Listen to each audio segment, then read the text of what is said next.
No juice tonight. No juice tonight. We got to watch the tape before that.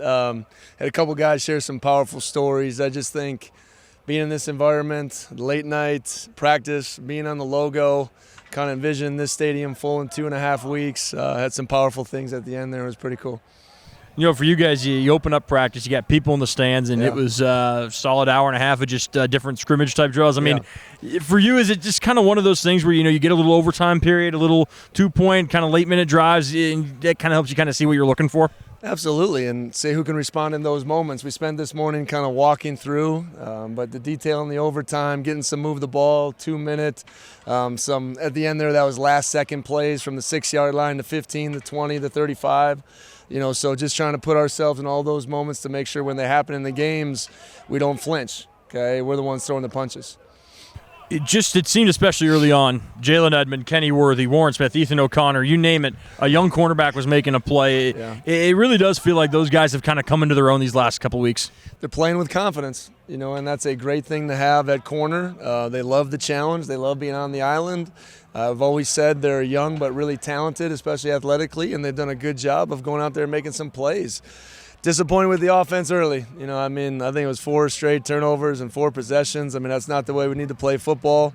That's both quarterbacks. That's on the O-line. That's receivers, tip balls, just a lot of different things. So really good job by those guys. We talked, I think, on the first day about the communication available kind of in the helmets and so on, and I believe 4 players can use it. Is that right? Yeah, the green dots. Yeah, so one on the field at a time per side. And who do you have an idea who you're going to kind of have as your green dots well, right now? We have it all the quarterbacks, and then like I said, right now we're not using it on defense. I just haven't found a really applicable way of doing it. So we're getting used to that. We just got the shutout valve because it shuts off at 15 seconds. We got to get that rolling for Coach Buck. Every once in a while I look up and he's still talking past 15. So Rod and Cyrus gave some sort of story. Would you guys give it like a synopsis of what so they were talking about? we do something, and it isn't just tonight. At the end of every walkthrough at the evening, we do kind of guys sharing their whys, sharing their stories, sharing their purpose. We started off camp by just saying that this football unites us all here in Pullman, and I think we all have an individual story to tell. I think it's one thing I preach is to be authentic to you. And I think by sharing who you really truly are, I think your teammates can really group onto you because we grab onto each other's scars. Everyone thinks we're always so perfect and we live in this social media world where everything looks so great, but we got tons of scars. And when guys share that, it's just so powerful and it makes me emotional thinking about it. Yeah. The other day you mentioned that Wes Steiner has some stuff to figure out. What do you mean by that? I say a lot of things. I don't know. It's really hard to just come in the summer. Like whether it's Jere Williams, Wes Steiner, Austin Lawrence, you get to the practice 8 and you got a whole system of defense in your mind when all these other guys have been doing it for a long time and he's trying to keep up with the ones. So he just has to sort some of those things out, but I think he did a good job tonight. And then I was also curious about Kyle Thornton, who going back to when he was like 16 or 17, his mom developed a kind of a rare condition that kind of left her paralyzed. And but the point is that Kyle says that which he actually shared in Vegas.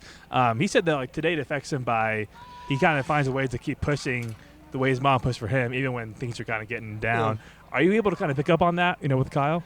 I think with all the guys, I challenge them to find your why. And I think that is for Kyle, and he's kept pushing his whole career. Even now, we're bouncing him back and forth, Mike and Will.